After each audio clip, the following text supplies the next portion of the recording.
The note was pressed into my palm so quickly I almost didn't register it, a tiny square folded from a paper towel, no bigger than a matchbook. 3 words in blue ink, hurried and uneven, like someone writing while their hands were shaking. Don't sign anything. By the time I looked up from those 3 words, the home care nurse who'd slipped them to me was already halfway down the hallway, her sneakers squeaking against the hardwood floor, her face turned carefully away from the living room where my nephew stood with his back to us, scrolling through his phone. That was 8 months ago, and those 3 words were the difference between losing everything I spent 40 years building and watching the person I trusted most in this world be escorted out of my own front door in handcuffs. Before I tell you what happened that afternoon, let me know in the comments where you're listening from and what time it is there. I'd love to know how many of you are out there. My name isn't important. What's important is that I'm 67 years old, a retired civil engineer, a widower, and a man who believed right up until the moment I had no choice but to stop believing that family was the one thing you could count on when everything else fell apart. I live in Canada, a suburb west of Ottawa, in the same 2-story house my wife and I bought in 1991, when the neighborhood still had more farmland than cul-de-sacs. We raised 2 kids in that house. Watched the maple in the backyard go from a sapling to something so wide I can't wrap my arms around the trunk. When my wife passed 4 years ago, I didn't sell. Couldn't bring myself to. Every room still held the shape of her. My nephew came into the picture the way most problems do, slowly, and under the appearance of kindness. He is my younger sister's only son, 34 years old. The kind of man who knows exactly how to enter a room. Firm handshake, good eye contact. Always remembered your birthday. After my wife died, he started calling more often, dropping by on Sundays with coffee, asking how I was holding up. My sister lived in Vancouver, and she was relieved someone local was checking in on me. So was I. I won't pretend otherwise. Grief does something to your judgment. It makes you grateful for warmth in almost any form it takes. The hip surgery changed things. Last winter, I slipped on black ice coming down the driveway and fractured my right hip.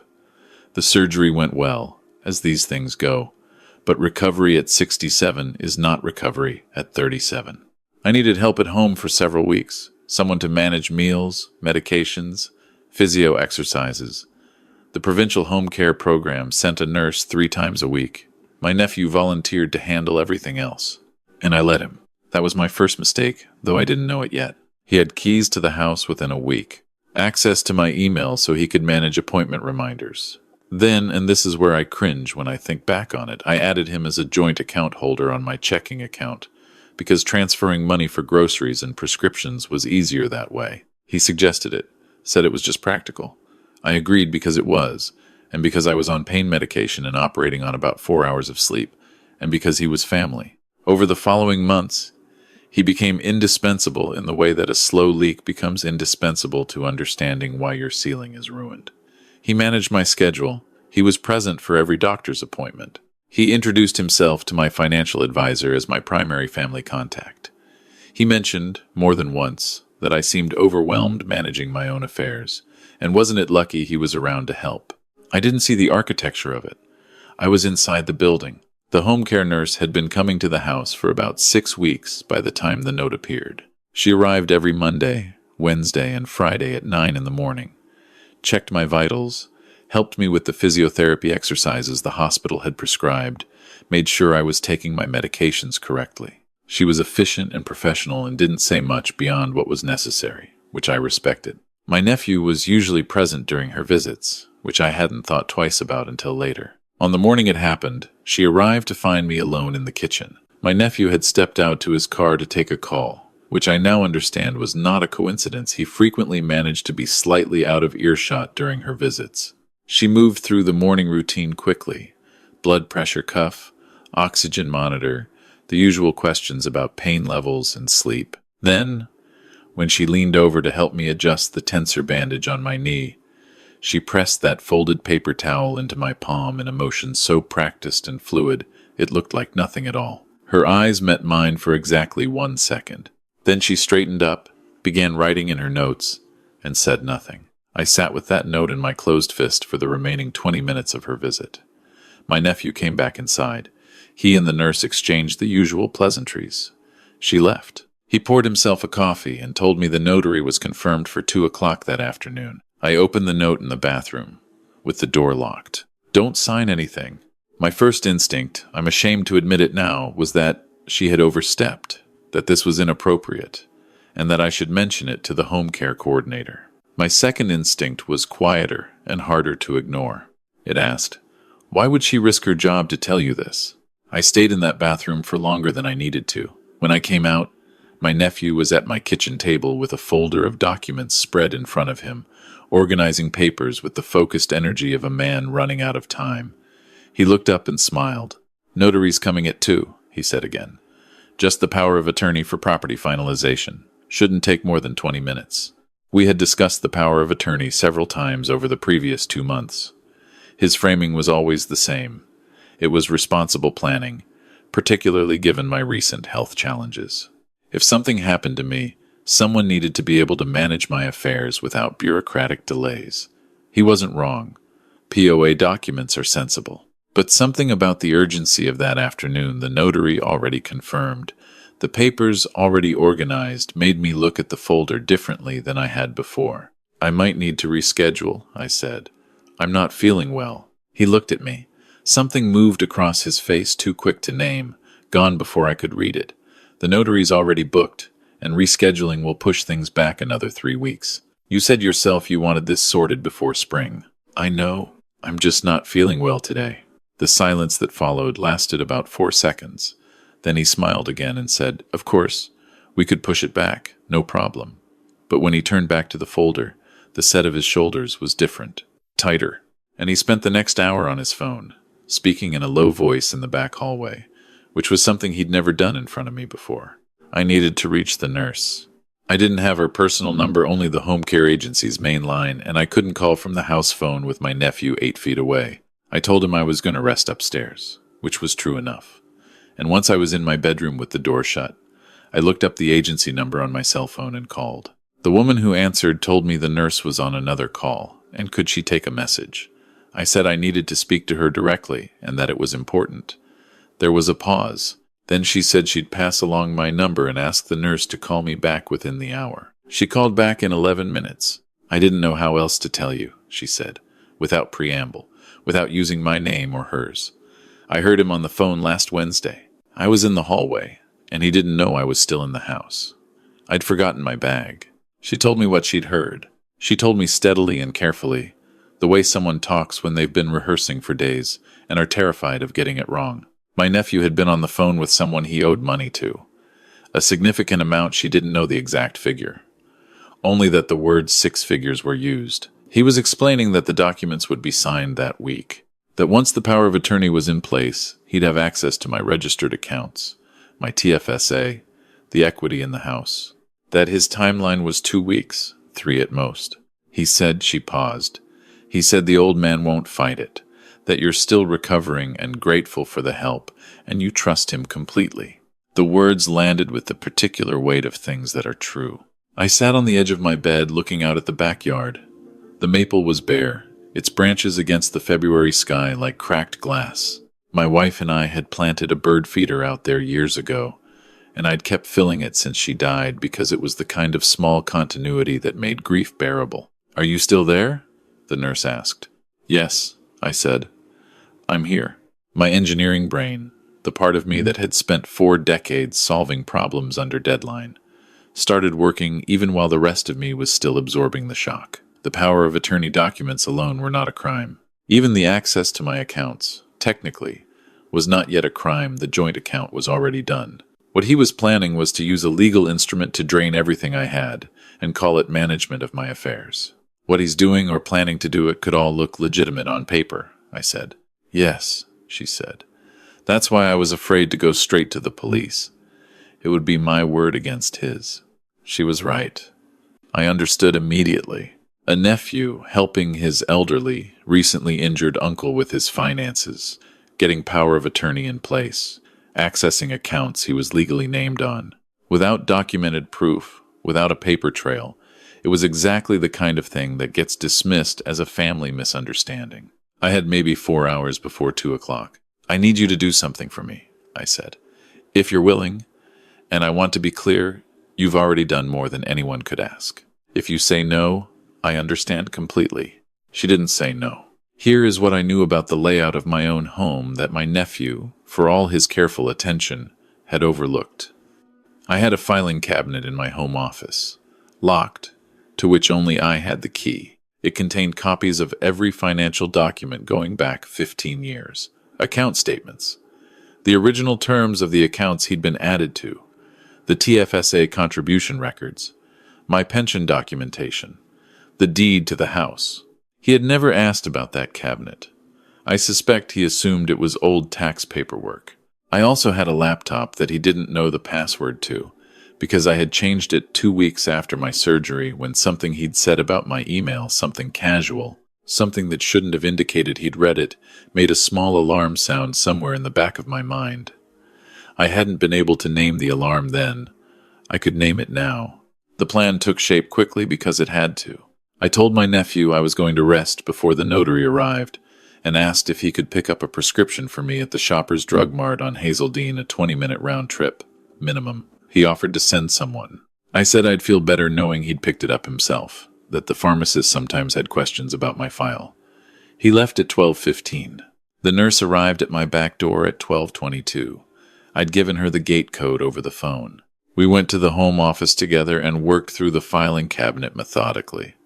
What we found in 20 minutes confirmed everything she had overheard and then some. There were bank statements from my checking account showing 12 transfers over 4 months, small amounts. Each one, nothing that would trigger an automatic flag. 200 here, 350 there. The smallest was $80. The total, when I added them by hand on a notepad, was $14,300. Not catastrophic on its own. But the account he'd transferred these funds to was not a shared account. It was an account in his name alone, which I confirmed when I found a statement he'd accidentally left in the pocket of a jacket he'd hung in my front closet, a statement from a financial institution I'd never heard of, showing deposits that matched my withdrawals exactly. There was also a document I had never seen before. It was a draft letter, printed and unsigned, addressed to my financial advisor. It was written as though I had written it. It requested a consolidation of my TFSA and RRIF into a single accessible account, citing estate planning purposes, and authorized my nephew to act as my representative in all related communications. My signature, a practiced approximation of it, was penciled in lightly at the bottom, as though he was still refining the forgery. The nurse photographed everything, every page, both sides, the draft letter, the transfer statements, the jacket pocket discovery. We worked quickly and quietly, and when we heard a car in the driveway at 12:51, we had already finished and put everything back exactly as it had been. I met my nephew in the kitchen. He set the prescription bag on the counter and looked at me carefully. "You look better," he said. "Feeling up to the notary visit?" "Actually, I've been thinking," I said. "I want to call my own lawyer before I sign anything, just to have a second set of eyes." The stillness that came over him was different from the stillness of someone who is patient. It was the stillness of someone calculating. "You have a lawyer," he said. "You've always used Gagnon and Associates. I can call them if you want." "I'd like to call them myself," I said, "and I'd like to do it privately, if you don't mind." Something shifted in his expression then. Not rage, not yet, but something beneath his composure. Something that had been pressing against the surface for a while, looking for a crack. "Is something wrong?" he asked. His voice was still even, still warm, still performing concern. "Nothing's wrong," I said. "I just want to speak to my lawyer before I sign." He stood very still for a moment. Then he said, quietly, "Someone's been talking to you." I held his gaze and said nothing. What happened next was not the careful, controlled version of my nephew I had known for the better part of a year. He crossed the kitchen in 3 steps and held out his hand. "Give me your phone," he said, not asked. Said, "I don't think I'll do that. You don't understand what's at stake." His voice had dropped to something I didn't recognize, flat and stripped of warmth. "You have no idea the situation I'm in. These people I owe money to, they don't send letters, they don't go to court. They come to your house." There it was. The mask had not fallen, he'd pulled it off himself, because he'd run out of time for it. "How much?" I asked. $180,000. He said it like a fact, emotionless. "I've been paying them back from your account. Small amounts, so you wouldn't notice. I was going to replace it. I had a plan." "The plan was the power of attorney," I said. He looked at me for a long moment. "The plan was to use your assets as collateral for a loan that would cover the debt, then repay your accounts from the loan. You would never have known. And if the loan didn't come through?" He didn't answer that. He didn't need to. "My phone is in my pocket," I said. "I'm going to call the police now. I'd suggest you don't try to stop me." He tried to stop me. Not violently, he was too controlled for that.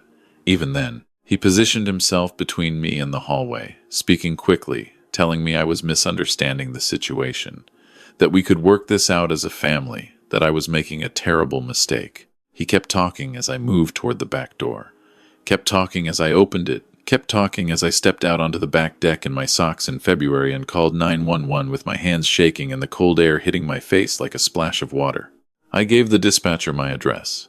I told her I was elderly, recovering from surgery, and that there was a person in my house who was preventing me from leaving. That last part was half true and entirely the right thing to say, because an officer arrived within 7 minutes. My nephew came outside when he heard the cruiser. By then, the performance was back composed, concerned, explaining to the officer that his uncle had recently had surgery, that he was on multiple medications, that there had been a misunderstanding. He was extraordinarily convincing. I watched the officer's expression carefully, watched him begin to triangulate between the two of us, and I knew we were back in the same problem the nurse and I had identified that morning. His word against mine. Then the nurse arrived. She had waited at the end of the street, which we had agreed she would do. When she saw the police car, she walked up the driveway carrying her work bag, and she asked the officer if she could speak with him. She identified herself by name, her employer, her professional registration number. She explained, calmly and with precise detail, what she had overheard on Wednesday afternoon. She had written it down that same day in a dated note she'd kept in her car. She handed it to the officer. Then she handed him her phone, open to the photographs, the draft forgery letter, the transfer statements, the account bearing only his name. My nephew said nothing for a long time. Then he said that everything in those photographs had an innocent explanation, that he was trying to protect his uncle, that the nurse had a personal issue with him, that she had misrepresented events, that this was all going to look very different once examined properly. The officer asked him to step aside and made a call. The Ottawa Police Financial Crimes Unit arrived 90 minutes later. They spent 3 hours in my home office. They found things I hadn't found, or rather, they found the shape of things I hadn't yet understood. The transfers from my account were only part of the picture. There was also a second forged letter, earlier draft, addressed to my investment advisor requesting a change of beneficiary designation on my RRIF. The beneficiary he'd written in was himself. The letter had never been sent. We'd caught it before it got that far, but the draft existed, time-stamped on a document he'd saved to a USB drive he'd left in the laptop bag he stored in my hall closet. When the detective laid this out at the table, my nephew's composure finally broke. Not into confession, into anger. He stood up and said that I had no idea what he'd been dealing with, that the people he owed money to were not patient, that he'd had no other options, that I had more money than I needed, and he was family. The detective told him he had the right to remain silent and that he strongly suggested he exercise it. They charged him that evening with fraud over $5,000, forgery of a document, and breach of financial trust. He was released on conditions pending trial, conditions that included no contact with me and no access to my property. I stood in my driveway watching the police car pull away and felt the February cold go all the way through me. Not from the temperature, from the particular loneliness of discovering that someone you loved was also someone you never knew. My sister called from Vancouver that night. She cried for a long time. I let her, because there was nothing useful to say, and because she was losing something too, the version of her son she thought she had. We talked for almost 2 hours. She asked if she should fly out. I told her not yet. Let the process move, I said. Let things settle. In the weeks that followed, the financial investigation widened in ways I hadn't anticipated. The detective called me 6 weeks after the arrest. I need to tell you something, she said, about your wife. My wife had died 4 years ago of what was recorded as cardiac failure secondary to complications from her diabetes. She was 63. Her cardiologist had been mildly surprised, but not alarmed. It happened. The records showed she had been managing her condition with the help of a medication regimen that my nephew, who had been close to both of us, spending significant time at our home during the last year of her illness, had sometimes helped organize. He'd been the one who picked up her prescriptions twice when I was traveling for work. He'd been the one who'd set up the pill organizer system when her hands had made it difficult for her to manage herself. Forensic accountants reviewing his financial records found a life insurance policy, a joint policy my wife and I had taken out years ago, standard practice. At some point in the 2 years before her death, the records showed, my nephew had requested in my name a change to the policy terms that increased the payout for natural causes by a significant margin. I had not made that request. I had not known about that change. The medical examiner applied for an order to review her records with fresh eyes. What they found I will not detail here, because some things deserve their privacy even in the retelling. What I will say is that the medication errors they identified, errors consistent with deliberate tampering rather than accidental mismanagement, were enough for a second charge. The investigation is ongoing. Some questions may never be fully answered. That is something I am learning to carry. The trial on the fraud and forgery charges concluded 5 months later. My nephew had retained a lawyer who argued financial desperation, coercion by the parties to whom he owed money, and diminished intent. The judge acknowledged these factors in her remarks and rejected them as mitigating the offenses. She spoke at some length about the particular nature of elder financial abuse, how it depends on trust, on affection, on the vulnerability that comes with age and illness and grief. How it is one of the most insidious forms of harm precisely because it wears the face of care. He received a sentence of 4 years in a federal institution, plus restitution orders requiring repayment of all funds taken from my accounts. His lawyer indicated he would appeal. That is his right. I sat in that courtroom and looked at my nephew, at the boy my sister had brought to our house for Christmases and summer weekends, the young man my wife had always had a soft spot for, and I felt something that was not satisfying and not simple and not the closure that people sometimes expect these endings to provide. I felt the particular grief of betrayal by someone you chose to trust. It is different from other kinds of grief. It has sharper edges, but I also felt something else. Relief, yes, and something beyond relief, the beginnings of a purpose. The nurse had saved my life. Not dramatically, not with a rope made of bed sheets, but with a folded square of paper towel and the willingness to put her professional license on the line for a patient she'd known for 6 weeks. When I asked her afterward why she'd taken that risk, why she hadn't simply reported to her agency coordinator and let the formal channels handle it, she said she wasn't sure the formal channels would move fast enough, that she'd seen, in other homes, how quickly these situations could change once the vulnerable person had signed the wrong thing, that she'd made a judgment call and she'd do it again. I hired a lawyer and changed every account, every designation, every access authorization. My own daughter, who lives in Halifax, is now my power of attorney for both property and personal care, with a financial advisor who does not take phone calls from anyone but me. These are the kinds of things you assume you'll do someday, and someday has a way of arriving before you planned for it. I also called my MP's office and asked about what resources existed in Ontario for seniors experiencing financial exploitation by family members. The answer more complicated than it should be, more fragmented than any system that serves vulnerable people, ought to be led me to a seniors advocacy organization in Ottawa that does educational outreach to families and healthcare workers. I started attending their monthly meetings, then I started speaking at them. The nurse comes to those meetings now too, when her schedule allows. She finished the home care assignment months ago, but we have stayed in touch. She is, as far as I am concerned, one of the finest people I have met in my life, and I am not a man who uses that kind of language easily.